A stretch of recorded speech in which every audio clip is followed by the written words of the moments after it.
All this unknowingly the frog does it. It is because within seconds the chemicals or signals will be sent to the brain through this nervous system, which will tell the frog exactly at this time what it has to do. Within a second the frog just leaps. How will it come to know? Because you're going from behind the frog. So the forebrain, it includes olfactory lobes, a paired cerebral hemisphere and an unpaired diencephalon. So therefore forebrain includes diencephalon. It is true.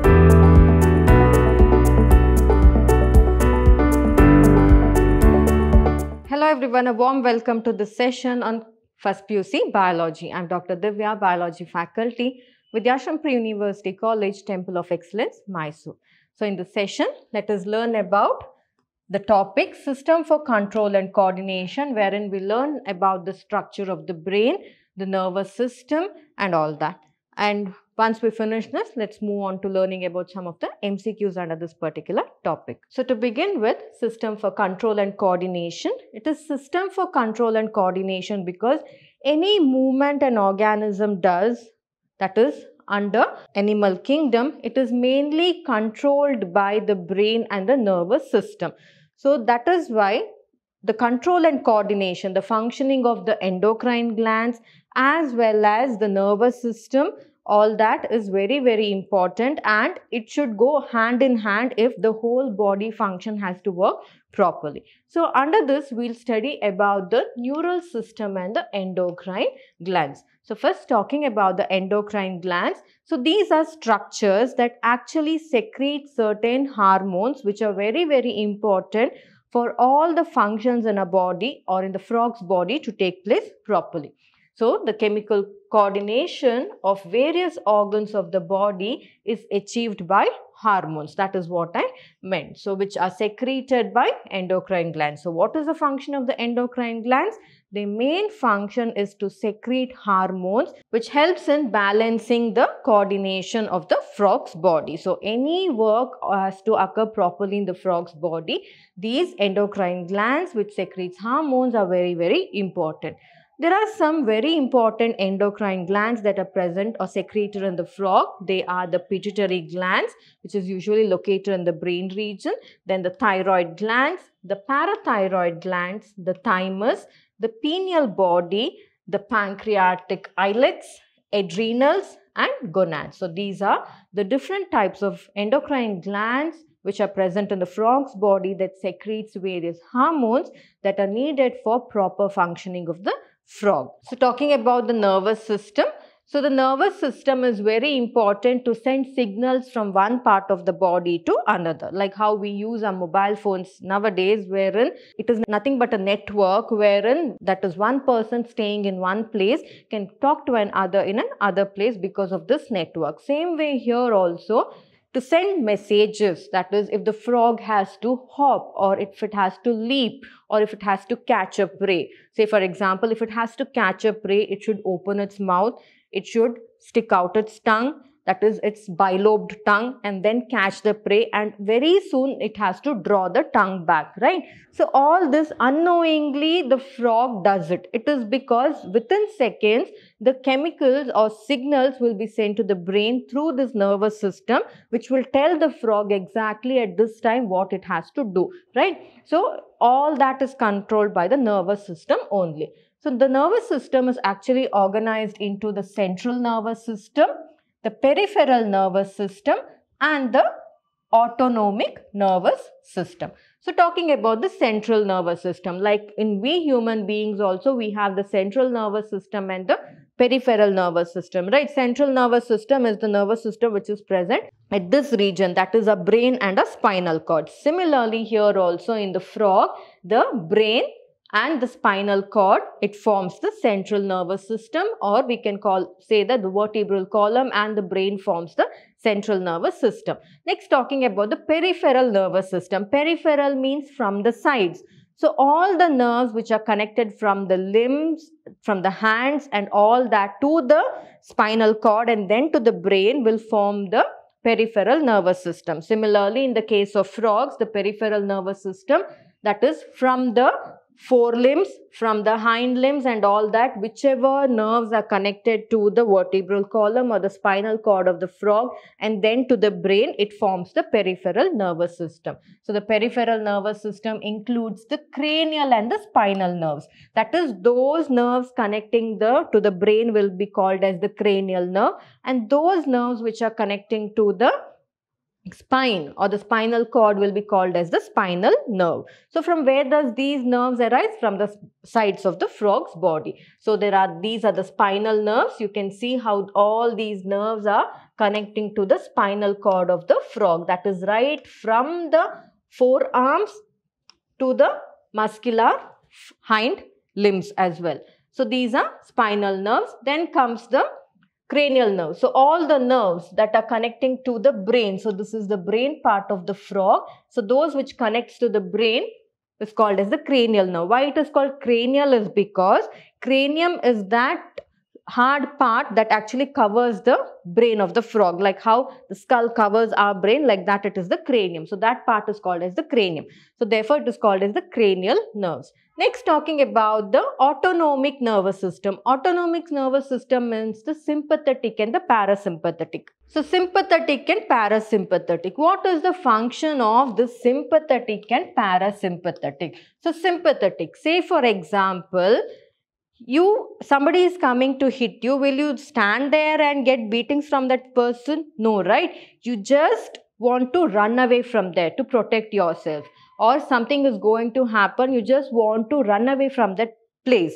So whenever there is a threat or a danger or you're scared of something, at that time these sympathetic nervous system, they send signals, or the sympathetic nerves, they send signals to the brain wherein it says that okay, at this moment you have to get out from that place to protect yourself. So that is during any unwanted situations or unusual situations, to protect yourself, the signals are sent by the sympathetic nerve. So that is the function of the sympathetic nervous system. Now what is the function of the parasympathetic nervous system? Okay, I told you, when somebody is coming to hit you, you don't stand in a place but you run from there to protect yourself in order to hide or something, right?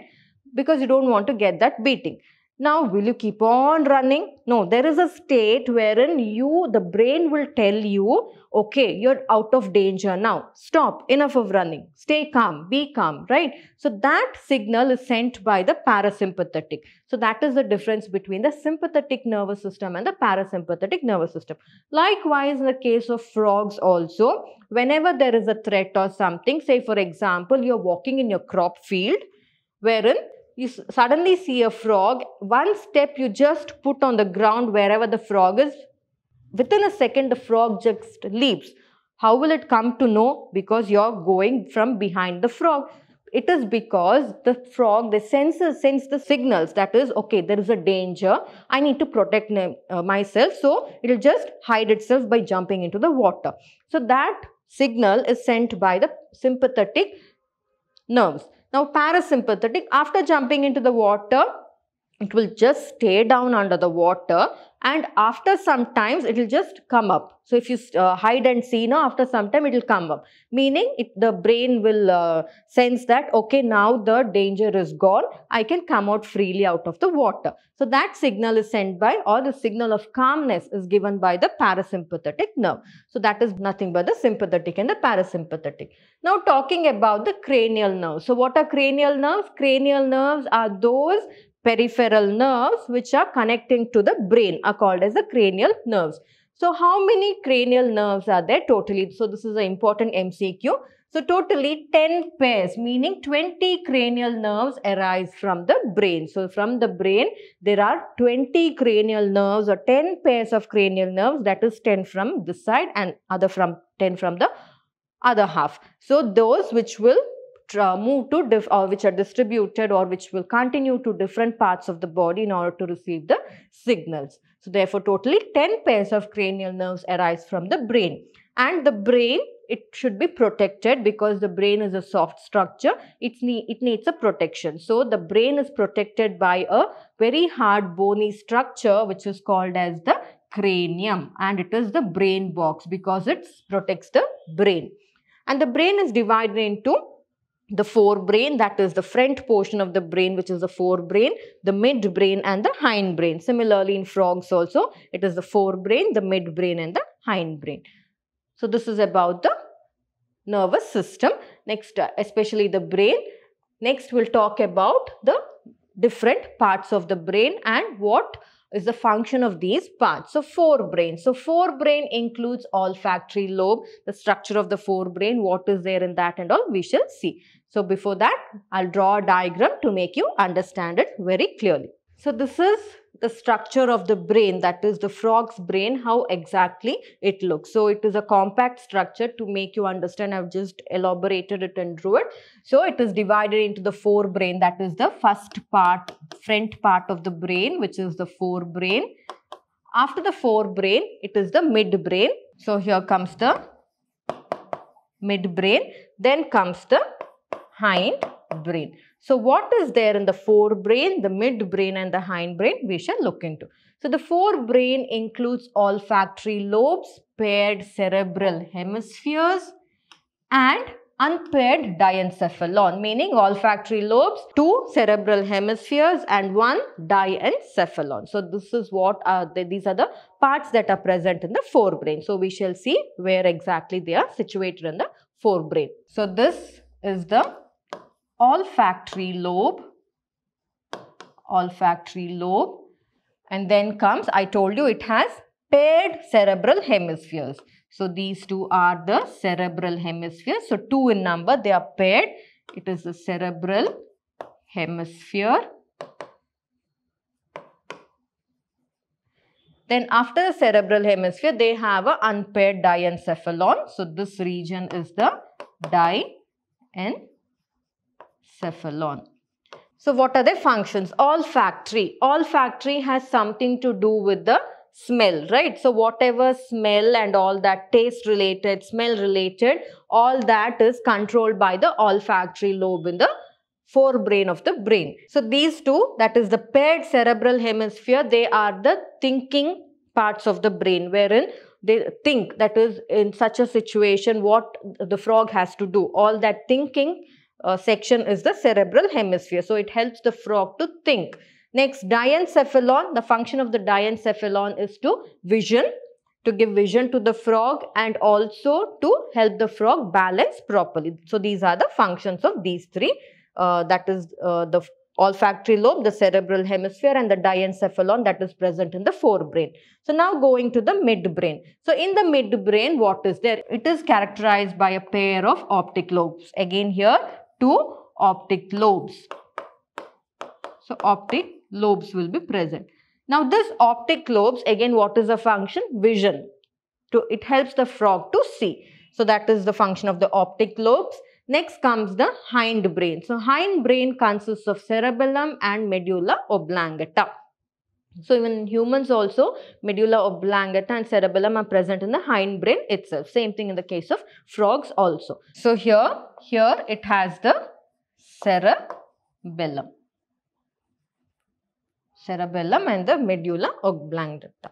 So the function of the cerebellum is actually it coordinates the movement of the muscle. So if the frog has to leap, if the frog has to jump and all that, the muscles need to be coordinated, wherein proper back and forth movement should be there so that it can leap. Otherwise what happens? The muscles can get stiffened and the frog cannot leap or jump properly. So therefore the function of coordinating the muscles is done by the cerebellum. Next, talking about the medulla oblongata. Medulla oblongata is needed for digestion and respiration. So how the digestion, at what time it has to occur, how the digestion has to occur, the respiration. So when the frog takes in oxygen, where and all it has to circulate, what has to happen to it, all that is decided by the medulla oblongata itself. So these are the functions of the cerebellum and the medulla oblongata. So these are the different parts of the brain, wherein in the forebrain there is the olfactory lobe, the cerebral hemisphere which is paired and the unpaired diencephalon. In the midbrain they have a pair of optic lobes and in the hindbrain they have the cerebellum and the medulla oblongata. So the medulla oblongata, it passes through a foramen magnum, and then it continues. It passes through a structure called as the foramen magnum, and from the foramen magnum it continues and joins the spinal cord, which is present in the vertebral column. So this is about the nervous system of the frog.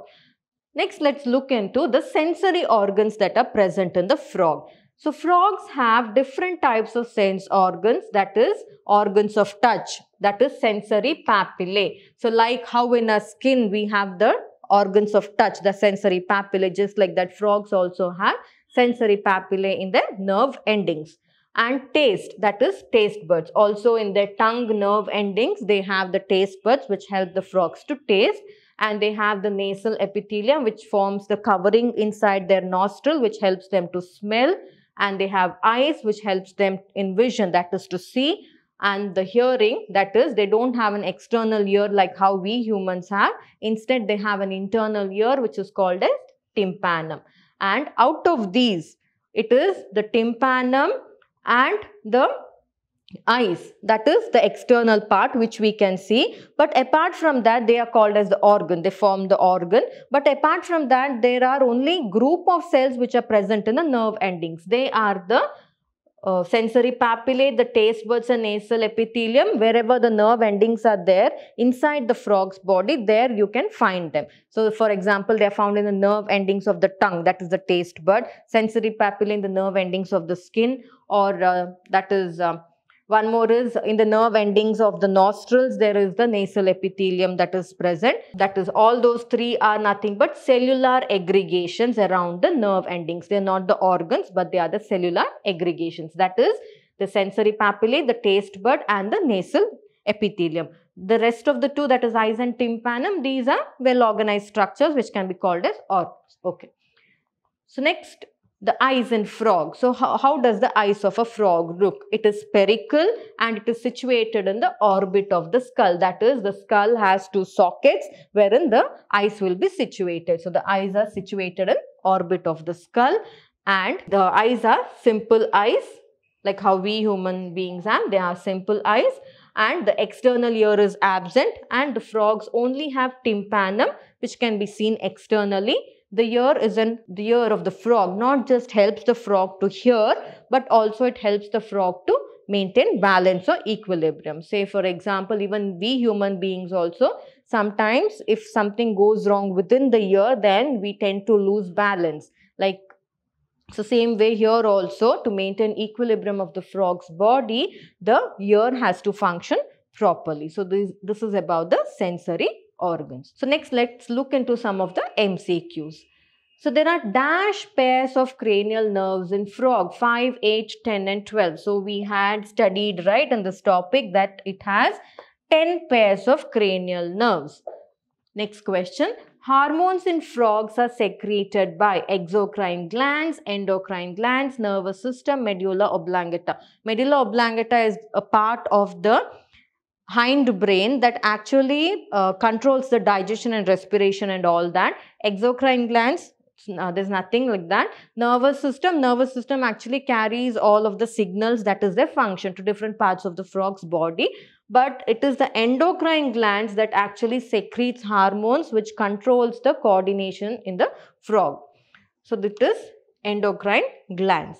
Next question. The hind brain or hind brain of frog consists of hind brain. What it consists of? Cerebellum and medulla oblongata, cerebellum and olfactory lobes, medulla oblongata and optic lobes, olfactory and optic lobes. Olfactory and optic lobes. So olfactory lobes are present in the forebrain. Optic lobes, so this is in the forebrain. Optic lobes is in the midbrain. Here medulla oblongata is in the hindbrain. Optic lobes again the midbrain. So therefore this we can eliminate. This we can completely eliminate. Cerebellum is present in the hindbrain. Olfactory lobes is present in the forebrain. So therefore this option can be eliminated. The right answer here is cerebellum and medulla oblongata, because option A, both of these are found in the hindbrain or the hindbrain. So option A. Next question. Identify the incorrect statement in frog. pituitary and thyroid glands are present. That is true because they have pituitary and thyroid glands, which are endocrine glands. Central nervous system includes brain and spinal cord. Yes, the central nervous system consists of brain and spinal cord. Forebrain includes diencephalon. So the forebrain, it includes olfactory lobes, a paired cerebral hemisphere and an unpaired diencephalon. So therefore forebrain includes diencephalon. It is true. Hindbrain includes cerebral hemisphere. No, because cerebral hemisphere is present in the forebrain. Hindbrain actually includes medulla oblongata and the cerebrum. So therefore this option is correct because this is not a characteristic of frog. I mean, it is a characteristic of frog, that is cerebral hemisphere, hindbrain, everything is there. But cerebral hemisphere is not present in the hindbrain. It is present in the forebrain. So therefore, that is why option D is the right answer here. Because the hindbrain contains cerebellum and medulla oblongata. So next question, 5. Brain is enclosed in bony structure. So that is called as the brain box, right? What is that brain box called? Skull. Humans, it is called as skull, cranium, thymus, vertebrae. So thymus is a gland. Vertebrae, it is the spinal cord that is there. Related to the spinal cord, it is cranium. So, which is the hard bony structure that covers or protects the skull, it is cranium. Or the brain, protects the brain in the frog, it is cranium. Next question. Cranial and spinal are components of, or cranial and spinal nerves are components of central nervous system? No, because brain and spinal cord are components of brain and spinal cord are components of central nervous system. Peripheral nervous system, it is the cranial nerves and the spinal nerves. Cranial and spinal nerves. So therefore this one, because I told you cranial nerves, that is connect from the sides of the frog to the brain of the frog, and that is spinal nerves connect from the peripheral regions of the frog or the sides of the frog to the spinal cord or the vertebral column. So therefore peripheral nervous system is the correct option here. Autonomic nervous system, it is sympathetic and parasympathetic nerves. There is nothing like autoimmune nervous system, so this option can be eliminated. Out of these three, it is cranial and spinal nerves are components of the peripheral nervous system. Option B is the right one here. Next question. Dash is the organ of touch in frogs. Organ of touch. Nasal epithelium, it is the organ of smell. Taste buds is present in the tongue, so it is the organ of taste. Sensory papillae is present in the skin of the frog, which is organ of organ of touch in the frog. So tympanum, it is an external ear, organ of hearing. The internal ear, which is an organ of hearing. So therefore the option for 7th question here is option C, that the sensory papillae is the organ of touch in frogs. Next question, dash are cellular reactions at the nerve endings in the frog. So we know that tympanum and eyes, they are proper structures or organs in the frog, but there are some sensory structures which are present only at the nerve endings, and they look like cell aggregates or group of cells. So what are those? Sensory papillae, taste buds, both A and B, none of the above. Both A and B is the right answer here. So therefore we have to choose the option C, because both A and B are the right answer. So option C is the right answer for this question. Next question, dash organ helps the frog in maintaining equilibrium or in maintaining balance. So maintaining balance is which organ we have to choose here. Tympanum, forelimb, hindlimb, eyes. Forelimb and hindlimb, of course, they help the frog to jump, move around and all that. Eyes, they help the frog to see. So don't get confused with forelimb and hindlimb. They just help in movement. So when the frogs are moving, they need to balance or have an equilibrium. That is maintained by the tympanum. So therefore option A is the right answer here. So this was about the session wherein we learnt about the nervous system of the frog, and also we learnt about the sensory organs in the frog. So, and also we got to know some of the MCQs under this particular topic. So I hope you understood the session well. We shall meet again in the coming session wherein we will take up another topic under this particular chapter and learn the MCQs under it. So see you in the next session. Thank you.